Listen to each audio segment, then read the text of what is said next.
नमस्ते। थर्ड आई में आपका स्वागत है।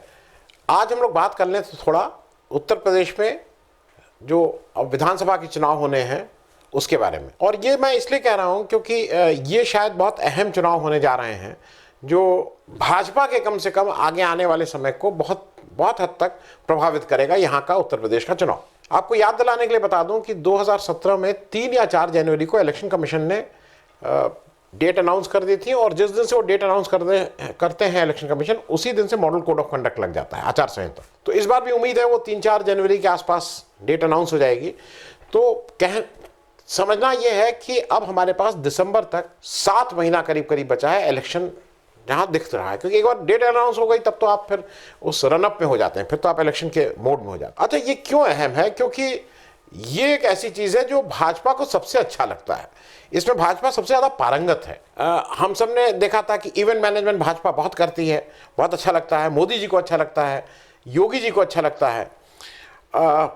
उसी तरह से चुनाव का मैनेजमेंट भी उसमें अमित शाह उसमें पारंगत है और बाकी लोगों को भी ये अच्छा लगता है। सारे लोग बढ़ चढ़ के हिस्सा लेते हैं। मोदी जी खूब चुनावी रैली करते हैं, योगी जी केरल से लेके असम पूरे देश में दौड़ते हैं। तो ये इनके मन का काम है। अगर याद हो कि कोरोना क्राइसिस में भी मोदी जी ने शुरू किया था, अब वो थोड़ा उनको समझ नहीं आ रहा क्या करें, वो टीका उत्सव उन्होंने शुरू कर दिया था वैक्सीन में। मतलब टीका लग रहा है और एक है उसको टीका उत्सव आप कैसे कर सकते हैं, लेकिन उन्होंने शुरू किया था क्योंकि आदत वही है, इवेंट। तो ये उनके मन का काम है। जल्दी से एक रिकैप कर दूं, उत्तर प्रदेश में कुल 403 सीट, जिसमें से भाजपा को पिछली बार 312 सीट मिली थी 2017 में। और ये भी सोचने वाली बात है कि 2012 में उसके पास कुल 47 सीट थी। तो 2012 से 2017 के बीच में 265 सीटों का इजाफा किया, 312। और मैं जब बात कर रहा हूं तो एनडीए की कर रहा हूं, जिसमें उनके जो अपना दल के एमएलए हैं उनकी भी बात है। अब सपा का शासन था 2012 से 2017 तक, अखिलेश मुख्यमंत्री थे। बाय एंड लार्ज ठीक चलाए थे, कोई बहुत आउटस्टैंडिंग नहीं, कोई बहुत खराब नहीं। उस जो सपा की एक अपनी वो होती है वो थोड़ा था ही। यही संजय सेठ जो अभी थे, ये कितना तरह के इनको ठेके मिल रहे थे और उसकी क्या जांच थी। अब तो चूंकि भाजपा में चले गए तो जांच बंद हो गई है, ये सारे कुछ था। लेकिन ये भी फैक्ट है कि आगरा लखनऊ एक्सप्रेसवे, लैपटॉप वितरण, मेट्रो का यहाँ शुभारंभ, मतलब अखिलेश के पास बहुत सी ऐसी चीजें थी जिसको वो कह सकते थे मैंने अपने शासनकाल में ये किया, जो दिखती थी आम आदमी को। अखिलेश के पास 224 सीटें थी, सपा के पास इस इलेक्शन में वो 47 पे आ गए। जो 2012 में भाजपा की सीट थी वो 47 पे आ गए। उन्होंने 177 सीट का उनको नुकसान हुआ था। बसपा 2017 में 19 सीट जीती, 2012 में 80 सीट थी। देखिए आज की तारीख में बसपा कोई मेजर कंटेंडर फॉर मतलब सरकार बनाने की स्थिति में नहीं है। वो किसी के सहयोग से लेके कर लेगी, लेकिन जो ग्राउंड रियलिटी वो यही है। ग्राउंड रियलिटी यह है कि भाजपा और सपा के ही मुख्य रूप से दो ऐसे दावेदार हैं जो सरकार बनाने की स्थिति में है। भाजपा की तो सरकार बनी हुई है, सपा भी हो सकता है। अब बात कर लें कांग्रेस की, क्योंकि तीसरी पार्टी कांग्रेस है। कांग्रेस के कुल 7 विधायक 2017 में जीते, उससे पहले 24 जीते थे 2012 में। 7 में से भी 1-2 भग गए हैं, तो उनके पास वो 4 रह गए हैं कि 5 रह गए हैं कि क्या रह गए हैं, इलेक्शन आते आते क्या रह जाएंगे। कांग्रेस की बुरी स्थिति है। हालांकि 2017 इलेक्शन में कांग्रेस ने अपना जो सबसे बड़ा ट्रम्प कार्ड था, प्रियंका गांधी को उतार दिया था। लेकिन अच्छा, सिर्फ प्रियंका गांधी को नहीं उतारा था। मैं ये भी आपको याद दिला दूं कि मुझे नहीं समझ में आता है कि अखिलेश यादव ने ये अपरिपक्व, मतलब ये इमेच्योर काम क्यों किया था। अखिलेश यादव ने कांग्रेस के साथ गठबंधन कर लिया था और उनको एक ठीक ठाक नंबर ऑफ सीट्स दे दी थी। एक सिटिंग चीफ मिनिस्टर जिसने काफी काम किया है, जिसके अपने 224 एमएलए हैं, वो कांग्रेस को क्यों अकोमोडेट कर रहा था, ये विचार से परे। उसमें एक ही चीज समझ में आती है, पीके को कांग्रेस ने हायर किया हुआ था। ऐसा कहा जाता है कि पीके को पहले टाइम भी नहीं दे रहे थे अखिलेश, लेकिन पीके उनके पास गए, उन्होंने टाइम दिया। उसके बाद डिंपल यादव और प्रियंका गांधी की बात उन्होंने करा दी और वो कुछ करा के पीके ने ये स्टिच कर दिया, जिससे मेरे हिसाब से अखिलेश यादव को नुकसान ही हुआ। मैं कुछ जल्दी से आपको याद दिला दूं कि वो 2017 में भाजपा ने 403 सीटों में एक भी मुसलमान को टिकट नहीं दिया था। पूरे उत्तर प्रदेश में 0 मुसलमानों को भाजपा ने टिकट दिया था। उन्होंने पिछड़ों को और अति पिछड़ों को, इसको उन्होंने ठीक से मैनेज किया था। इस बार जब चुनाव होने जा रहा है तो मुख्यमंत्री के तौर पे योगी आदित्यनाथ जी और एक व्यक्ति की और परीक्षा भी होगी, क्योंकि उसका भी ये लेखा जोखा उन्होंने क्या किया है। उनका नाम है, जो नाम जनरली आता नहीं, सुनील बंसल साहब, जो संगठन मंत्री हैं भाजपा के और उत्तर प्रदेश के इंचार्ज हैं। और ऐसा माना जाता है कि पूरी सरकार हो चाहे पार्टी हो, वही चलाते हैं, उन्हीं के हिसाब से चीज़ें होती हैं। तो एक तरह से उनकी भी परीक्षा है ये भाजपा के लिए या किसी मतलब देश में सबसे अहम चुनाव इसलिए माना जाता है कि यहाँ से 80 एमपी की सीट है।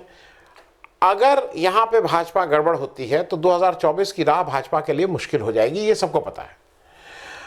चुनाव का जो रनअप है, जो चुनाव में जब आप आ रहे थे तो उससे पहले जो क्वालिफाइंग जैसे होता है, उसमें वेस्ट बंगाल का इलेक्शन हारना भाजपा के लिए एक साइकोलॉजिकल बहुत बड़ा धक्का है, क्योंकि इसमें विपक्ष को कोई फायदा होने से ज़्यादा बीजेपी का नुकसान ज़्यादा हो गया है। मैं इसलिए कह रहा हूं, देखिए यहाँ तृणमूल कांग्रेस है नहीं, तो तृणमूल कांग्रेस वहाँ अगर जीत गई है तो उत्तर प्रदेश से क्या मतलब।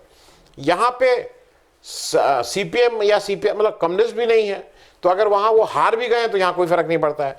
कांग्रेस कहने को 4-5 एमएलए हैं उसके, वो अगर वहाँ हार भी गई तो यहाँ नहीं फर्क पड़ता है। तो इसलिए चुनाव जो के अगर उत्तर प्रदेश की सिर्फ बात करें तो ये साइकोलॉजिकल बात है, बीजेपी का ज़्यादा नुकसान हुआ है बनिस्बत विपक्ष को इससे कोई फायदा हुआ। विपक्ष जब मैं बोल रहा हूँ तो सपा, बसपा और कांग्रेस की बात कर रहा हूँ। एक आपसे आग्रह और है कि हम लोगों ने एक मेंबरशिप ड्राइव लॉन्च की है अपने thepublic.india की, उसका डिटेल है, वो जब ये ख़त्म हो जाएगा उसके बाद एक छोटा सा वीडियो है, उसको भी देख लीजिएगा। और आप लोगों से आग्रह है कि आप हमारे मेंबर बने, तो हमें इस चैनल को चलाने में और थोड़ा आराम हो जाएगा। अब इसके बाद भाजपा और आरएसएस की लगातार पिछले एक हफ्ते से बैठकें शुरू हो गई हैं। दिल्ली में हो रही हैं, लखनऊ में हो रही हैं, मतलब जो आरएसएस का टॉप ब्रास है वो आके कर रहा है। और मुख्य मुद्दा दो है, एक ये है कि उनके जो दो सबसे बड़े वोट कैचर हैं, मोदी जी और योगी जी, इनकी इमेज जरा गड़बड़ हो गई है इस समय। और ख़ास करके वो जो मोदी जी की सबसे बड़ा यह है कि जो कोरोना को जैसे उन्होंने हैंडल किया, तो उसकी वजह से दोनों की इमेज में भयंकर वो आया है। योगी जी की इमेज उसी वजह से हुई है। दूसरा ये हुआ है कि जिसकी वजह से आज भाजपा और आरएसएस वाले जल्दी से बैठ के इसमें अपने मंथन शुरू कर दिए हैं, वो पंचायत चुनाव में बीजेपी का काफ़ी खराब प्रदर्शन के कारण। क्योंकि हुआ ये कि बीजेपी को अब ये दिखने लगा है कि लोगों का गुस्सा कहीं ना कहीं अब परिलक्षित हो रहा है, मतलब वो और वो खास करके कोरोना मैनेजमेंट को लेके। तो अब क्या है, अब मेन काम यह है कि इमेज सुधारो। इमेज कैसे सुधरेगी? आपको अगर याद हो, प्रधानमंत्री मोदी जी जो वाराणसी के जब डॉक्टर्स और फ्रंटलाइन हेल्थ वर्कर से बात कर रहे थे, वो रोने लगे थे।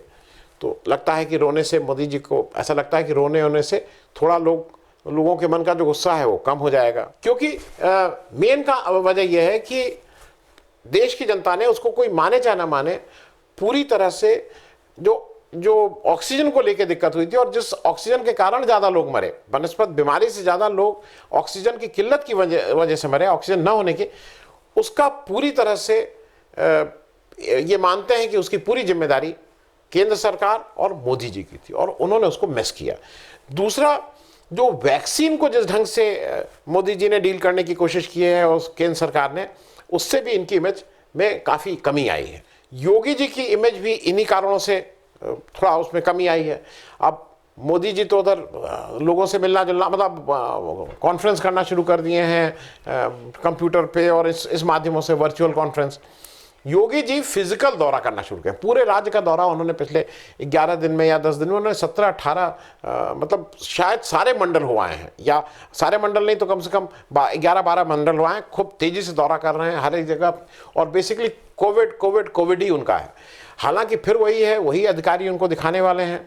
अस्पताल जब वो जाते हैं तो जिसका नाम होता है औचक निरीक्षण, औचक मतलब सरप्राइज इंस्पेक्शन, और सरप्राइज में वहाँ चदरें धुली रहती हैं, चूना तक पड़ा रहता है, मतलब ऐसा सरप्राइज होता है कि वो चूना तक नाली में पड़ा रहता है, वो सरप्राइज इंस्पेक्शन होता है।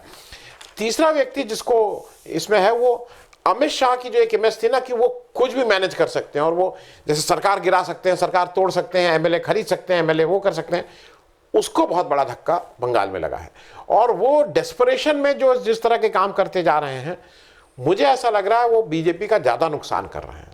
वो जो बंगाल में उन्होंने शुरू किया तृणमूल कांग्रेस के मंत्रियों को गिरफ्तार करना, फिर जिस तरह से मैनेज हुआ, हाई कोर्ट में उनको बेल मिल गई थी, हाई कोर्ट ने बेल डिनाई कर दी, सुप्रीम कोर्ट में उसमें हाई कोर्ट को डांट लगाई कि आप ये, मतलब इससे मुझे लग रहा है कि वो काउंटर प्रोडक्टिव हो रहे हैं इस समय अमित शाह।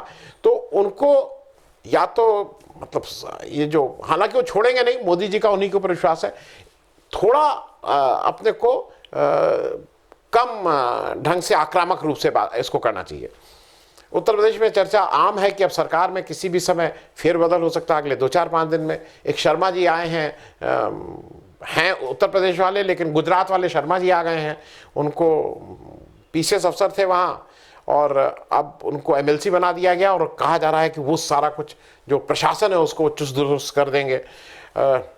लेकिन एक दो चीज़ें और याद रखना होगा कि एक जनरल लोगों के अंदर मोदी जी से, भाजपा की केंद्र सरकार से मोह भंग हुआ है। मैं 2 इंसिडेंट जल्दी से आपको 2 नाम बता दूं, बाकी बात बाद में कर लेंगे। अगर आपको याद हो मोहन डेलकर जो लक्षद्वीप और वहाँ के दादर नगर हवेली के जो एमपी साहब थे, दादर नगर हवेली वाले, उन्होंने सुसाइड किया था मुंबई में, याद है ना? और कारण जो सुसाइड के लिखे थे वो सब याद हैं कि ये लोग सुनते ही नहीं हैं।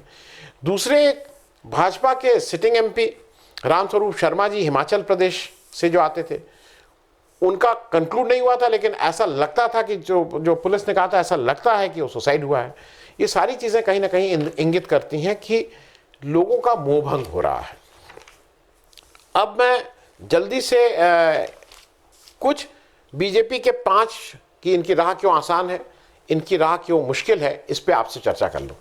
और दूसरा, ये जो चर्चा चल रही है ना कि नेतृत्व परिवर्तन होगा, चीफ मिनिस्टर चेंज होगा, मेरे हिसाब से ना आज ना कल बीजेपी की मजबूरी है, अच्छा या बुरा, उनको योगी जी के नेतृत्व में ही 2022 का इलेक्शन लड़ना है। इसमें कहीं कोई इफ एंड बट मेरे हिसाब से नहीं है।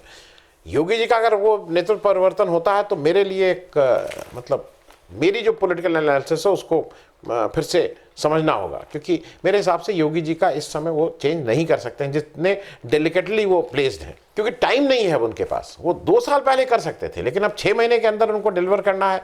इस तरह के तमाम का वो हुए हैं और जो काम नहीं किए हैं। उन्होंने उत्तराखंड में कर दिया, ठीक है, एक रावत जी को दूसरे रावत जी से चेंज कर दिया, लेकिन वो कितना डिलीवर करेंगे देखने वाली बात होगी। मेरे हिसाब से बीजेपी की राह जो है वो जो क्यों कठिन है, वो मैं 5 आपको जल्दी से अपनी एनालिसिस कर दूं। क्योंकि देखिए, सबसे पहली चीज है कि 5 साल का शासन हुआ है योगी जी का। किसी भी शासन का, चाहे वो अच्छे से चले या कुछ भी हो, एक एंटी इनकम्बेंसी रहती ही है, तो वो एंटी इनकम्बेंसी का तो जवाब देना ही होगा। दूसरा यह है कि इस वाले उसमें चुने हुए प्रतिनिधियों का बहुत अनदेखी हुई है, और ये सारे चुने हुए प्रतिनिधि कुछ दबी जबान से और कुछ बाकायदा लिख के, संतोष गंगवार साहब हैं, मंत्री हैं केंद्र में, उन्होंने कि कोविड में कुछ नहीं हो रहा है, कोई सुन नहीं रहा है, कुछ नहीं हो रहा है, इसकी लिखित शिकायत चीफ मिनिस्टर से की है। वो जो राकेश राठौर हैं सीतापुर के, उन्होंने कहा है कि अगर भैया मैं कुछ कह दूंगा तो कहीं मेरे ही ऊपर एनएसए वो ना लगा दिया जाए, ये उन्होंने कहा है। कौशल किशोर जो लखनऊ ग्रामीण से जो एमपी हैं, उनका भी यही कहना है।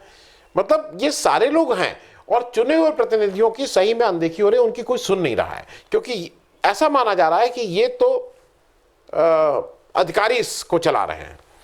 तो ये एक मुश्किल चीज़ है जिसको कैसे होगा, क्योंकि ये फैक्ट भी है कि वो T11 बनाते हैं, T9 बनाते हैं, अधिकारियों का बोलबाला उत्तर प्रदेश में बहुत ज़्यादा है। तो दूसरा मेरे हिसाब से चुने हुए प्रतिनिधियों का को ठीक से सुनना नहीं और अधिकारियों का बोलबाला।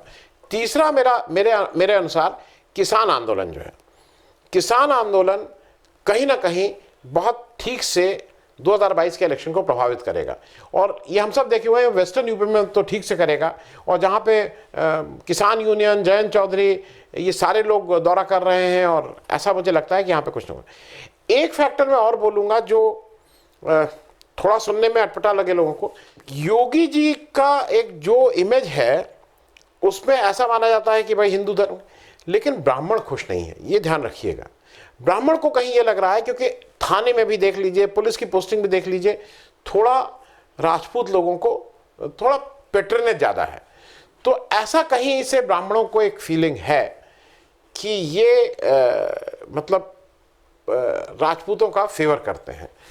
एक कारण और भी है, जो जिस मठ से ये आते हैं, गोरखनाथ मठ से, उसका बहुत डीप रूटेड वहाँ का मतलब बहुत डीप रूटेड पिछले 50, 60, 70, 80 साल से राजपूत ब्राह्मण के बीच का एक वहाँ वो होता है।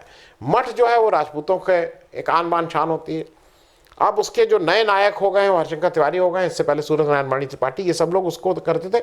राजपूत ब्राह्मण के बीच का एक फ्रिक्शन होता था। योगी जी को भी राजपूत अपने नायक के रूप में देखते थे। जो इनकी हिंदू युवा वाहिनी थी उसके 90% जो सदस्य थे वो राजपूत थे, यंग लड़के थे। तो वो भी अनदेखा नहीं किया जा सकता, कोई इसको बोलेगा नहीं। चौथी चीज मेरे हिसाब से यह है कि बंगाल इलेक्शन में जिस तरह से धाराशायी हो गई है भाजपा, वो कहीं ना कहीं एक साइकोलॉजिकल, ये लोगों को लग रहा है कि अच्छा ये हो सकता है। और अच्छा उधर बंगाल में क्या हो गया, टीएमसी के बहुत से लोग अब वापस जाना चाहते हैं, तो ये भी डर है। पांचवा और अंतिम चीज किसकी वजह से मेरे हिसाब से इस समय सबसे जो मुख्य कारण है, उसका पांचवा कारण वो ये है कि जो कोविड का मिसमैनेजमेंट हुआ है, कोरोना के समय जितना मिसमैनेज किया गया है, जितना लोगों को डांट के इनको बंद कर देंगे, उनको बंद कर देंगे, आप बंद करके लोगों की समस्या नहीं सुलझा रहे हैं। आप अगर ये कहते रहे कि हम तुम्हें जेल में बंद कर देंगे, हम एनएसए लगा देंगे, समस्या नहीं सुलझ रही है। हर आदमी ने अब किसी ने अपने को खोया है, हर कोई एक्सटेंडेड फैमिली में ऐसा नहीं जहां कोई मरा ना हो, और वो मुख्य रूप से मिसमैनेजमेंट से उसमें ज्यादा लोग मरे हैं, तो वो गुस्सा भी है। ये तो 5 चीजें हो गई कि इनकी राह कठिन क्यों है, राह आसान क्यों है, ये भी मैं 5 चीजें मेरे हिसाब से बता दूं।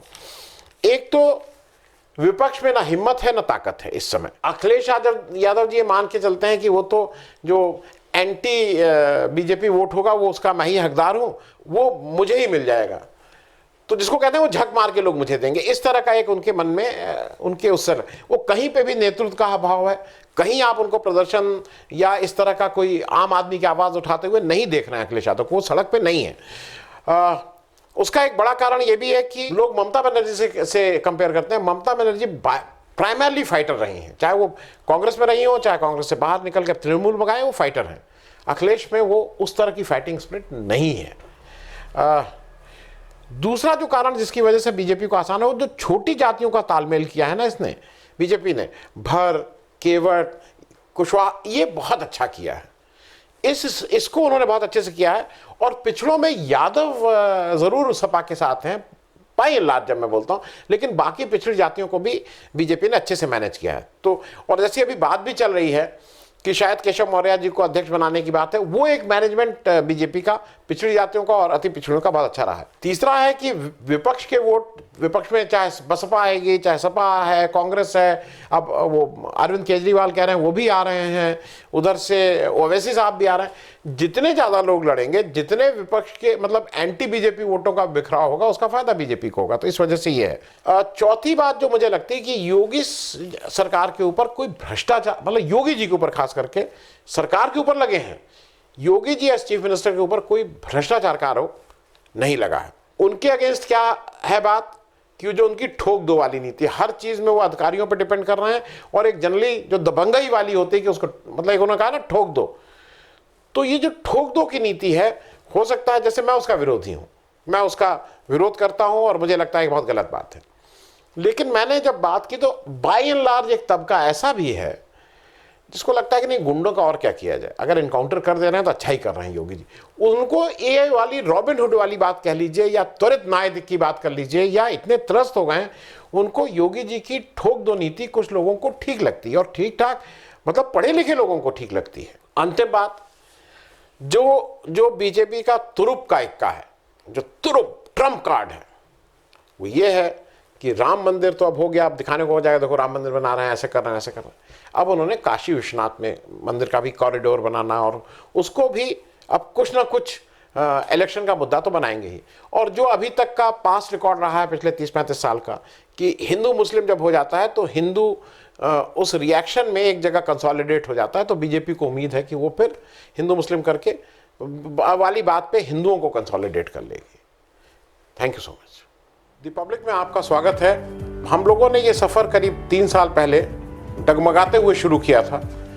आज आप लोगों का प्रेम के साथ हम 2 लाख से ऊपर का परिवार हो गए हैं। अब चूंकि परिवार बड़ा हो गया है तो थोड़ी जिम्मेदारी बढ़ गई है, जिम्मेदारी भी बढ़ गई है, काम भी बढ़ गया है, और पिछला 1-1.25 वर्ष तो एक तरह से कोरोना और कोविड के ही भेंट चढ़ गया। आप उसी से जूझ रहे हैं, कुछ ना कुछ। कोई भी ऐसा दिन नहीं है जब आप कोविड या कोरोना की समस्या से ना हो।